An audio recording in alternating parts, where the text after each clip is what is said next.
Райондук мамлекеттик администрацияларга жана жергиликтүү өз алынча башкаруу органдарына жер амнистиясын жүргүзүүгө көмөк көрсөтүү боюнча мекемелер аралык жумушчу топтун кезектеги отуруму болду.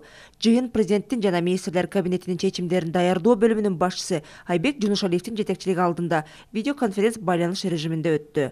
Отурумда президенттин облустардагы ыйгарым укуктуу өкүлдөрү, райондук мамлекеттик администрациялардын жана жергиликтүү өз алынча башкаруу органдарынын жарандарга жер тилкелерине менчик укугу жөнүндө мамлекеттик күбөлүктөрдү берүү боюнча аткарылган иштер тууралуу баяндама жасашты. Мындан тышкары жер мунапысы боюнча бир катар мамлекеттик органдардын өлкө жетекчилигинин тапшырмаларын өз убагында аткарбаганы жана жерге жеке менчик укугу боюнча мамлекеттик актылар эң аз чыгарылган аймактар аныкталды.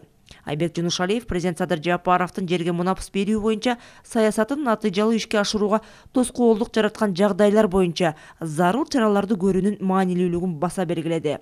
Ал белгилегендей, бүгүнкү күндө тапшырмаларды өз убагында аткарбагандыктан ишинин натыйжасы өтө төмөн болгон мамлекеттик органдардын жетекчилери өлкөнүн мыйзамдарына ылайык катуу тартиптик жоопкерчиликке тартылат. Эскерте кетсек, ушул жылдын 27 апрелинде 4410 мамлекеттик акт жана 13625 техникалык паспорт берилсе, ал эми акыркы 4 айда жарандарга жер участогуна жеке менчик укугуна 16055 мамлекеттик акт жана өз алдынча курулган турак жайларга 16783 техникалык паспорт тапшырылган.